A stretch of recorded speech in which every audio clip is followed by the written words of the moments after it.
नमस्कार विद्यार्थियों, डीएलएड प्रथम वर्ष जिसे हमारा हिंदी भाषा शिक्षण और प्रवणता, जिसके अंतर्गत के आज ने जो दौरान कार्य का टॉपिक लिया है वो लिया है सस्वर वाचन। सभी को ज्ञात है सस्वर वाचन क्या होता है। कोई भी विद्यार्थी हो, शिक्षक हो, अपने स्वरों में किसी भी पाठ का पठन करता है, मतलब कविता पाठ का, वो सस्वर वाचन कहलाता है। अब सस्वर वाचन है वो दो प्रकार का होता है, व्यक्तिगत और सामूहिक।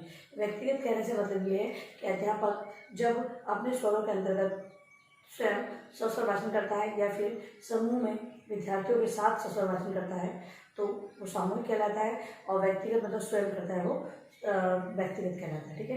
अब इसके अंतर्गत विद्यार्थियों की बात लें तो अध्यापक एक विद्यार्थियों को खड़ा करके और वाचन का कार्य देता है, तो विद्यार्थी पूर्व यति लय हाव भाव को ध्यान में रखते हुए वाचन करते हैं किसी भी कविता का, वो सस्वर वाचन कहलाता है।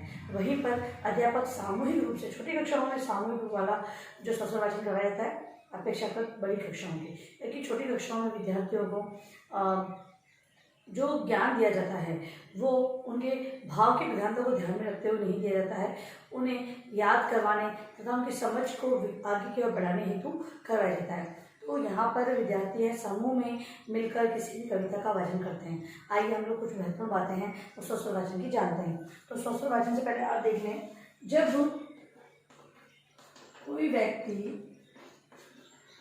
कोई व्यक्ति स्वर सहित पठन करता है, स्वर सहित पठन करता है तो उसे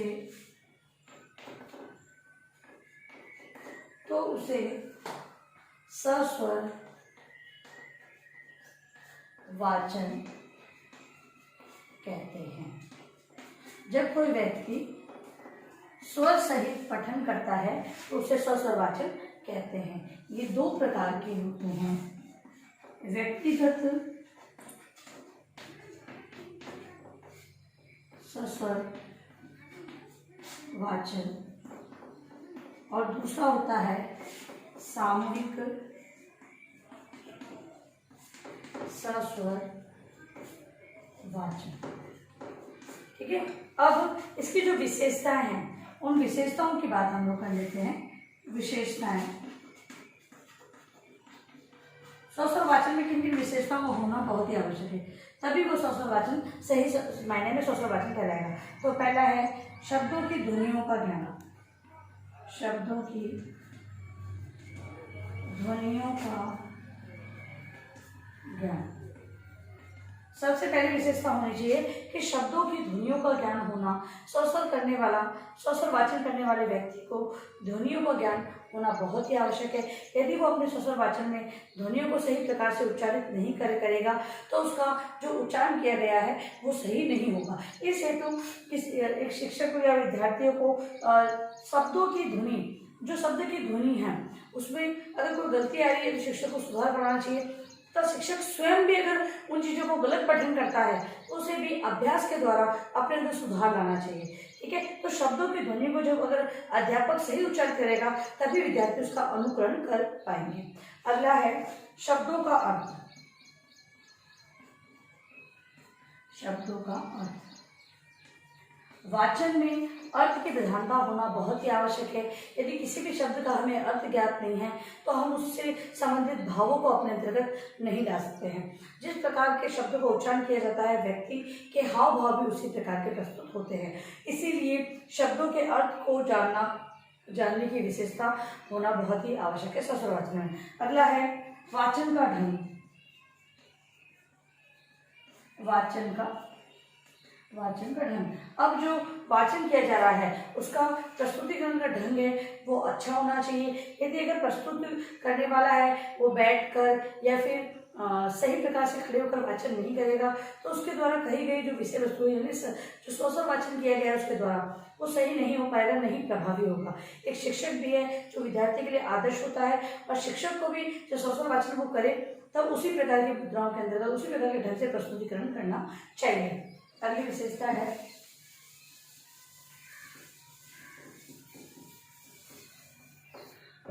अगला है विराम चिन्ह। तीसरा है विराम चिन्ह। विराम चिन्हों से ज्ञात होता है कि हमें कब किस समय कितना रुकना है। और विराम चिन्हों को ज्ञान यदि हम देखते हैं, छोटी कक्षाओं से हम विराम चिन्हों का ज्ञान विद्यार्थियों को सिखाना प्रारंभ कर देते हैं। वहीं बड़ी कक्षाओं में जाकर उन विराम से संबंधित सारी जानकारियां उन्हें यानी विस्तृत ज्ञान उन्हें दिया जाता है। क्या दिया जाता है? जिससे कि आप जैसे आपके भी कोर्स में विराम चिन्हों के बारे में हम लोग पढ़ते हैं, जो साहित्य के विभिन्न पहलू पढ़ते हैं, उसके अंतर्गत हम लोग व्याकरणिक दृष्टि को भी देखते हैं। ठीक है, अब उसके अंतर्गत आपके विराम चिन्हों के बारे में हमने पढ़ लिया है। विराम के बारे में हमने टोटली पूरा 2 बार हमने समझा है। क्यों समझा है? कि आगे जाके आपको भी विद्यार्थियों को समझाना है। अगर आप ही विराम चिन्हों की गलतियां करेंगे तो विद्यार्थियों को आप सही किस प्रकार करवा पाएंगे, तो उसकी समझ होना। तो बड़ी कक्षाओं में जाकर यहाँ तक कि प्रशिक्षण के अंतर्गत भी विराम चिन्हों का ज्ञान दिया जा रहा है। तो स्व वाचन में वाचन करते हुए हमें कहाँ रुकना है, कितना रुकना है, विराम चिन्हों के ज्ञान होने के आधार पर हम लोग रुक सकते हैं। अगला है स्पष्टता। स्व वाचन में स्पष्टता का बहुत ही महत्व है। यदि कोई व्यक्ति स्पष्ट नहीं बोलेगा तब तक वो बात समझ में नहीं आएगी। अगर कोई रुक कर पढ़ता है, क्योंकि स्व वाचन के तो अपने स्वर में बहुत गति लय आधार पर पढ़ना होता है। अब अगर वहाँ पर स्पष्टता नहीं होगी, वहाँ पर रुकावटें आएंगी, तो स्पष्टीकरण नहीं हो पाएगा विषय वस्तु का। इस हेतु स्व वाचन में स्पष्टता की विशेषता होना बहुत आवश्यक है। अगला है रुचि। जब कोई व्यक्ति जैसे स्व वाचन करने में बहुत से बच्चों की रुचि होती है, अब रुचि के आधार पर ही उन्हें आगे बढ़ाया जा सकता है। अगर उनकी रुचि नहीं है तो आप उन्हें कितनी भी प्रैक्टिस करवाएंगे, जिस प्रकार से आप करवाना चाहते हैं व्यवहार में परिवर्तन, उतना व्यवहार में परिवर्तन नहीं आ पाएगा। इस हेतु विभिन्न प्रकार की विधियों का प्रयोग करते हुए, टीचिंग एड्स का प्रयोग करते हुए हम लोग बच्चों का जो ध्यान है आकर्षित कर सकते हैं और उन्हें भी स्व वाचन की ओर ले जा सकते हैं। तो रुचि का होना, सबसे पहले खुद का रुचि का होना बहुत ही आवश्यक है, तभी हम विद्यार्थियों की रुचि जागृत कर सकते हैं। तो स्व वाचन में वही व्यक्ति बहुत अच्छा करेगा जो उसमें रुचि ले सकेगा। तो इस प्रकार से हम लोग देखते हैं। अब ये जो बातें हैं इनको अगर ध्यान में रखकर स्व वाचन किया जाएगा, इन विशेषताओं को लेकर ही स्व वाचन किया जाना चाहिए। अगर इनको अवॉइड कर दिया जाएगा तो जो वाचन है वो सही प्रकार से नहीं हो पाएगा। ठीक है, तो ये विशेषताओं को बहुत ही ध्यान में रखना होता है। अब लिखे अपना गृहकार्य प्रश्न आप लोग।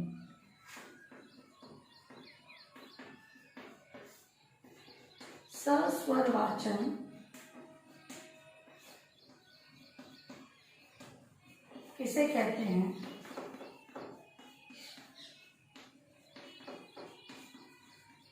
इसकी विशेषताओं का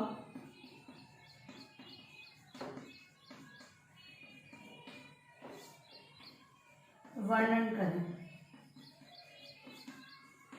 ठीक है, ये आपका गृहकार्य प्रश्न है जिसका अनिवार्य रूप से आपको अपने उत्तर पुस्तिका में लिखना है। और इस महामारी के दौर में कम से कम आवश्यक कार्य होने पर आप बाहर निकलें। यदि बाहर जा भी रहे तो 3 मिनटों को विशेष ध्यान रखें, मास्क लगाएं, सोशल डिस्टेंस बनाएं और हाथों को बार बार सैनिटाइज करें। सुरक्षित रहें, तभी का ध्यान रखें। धन्यवाद।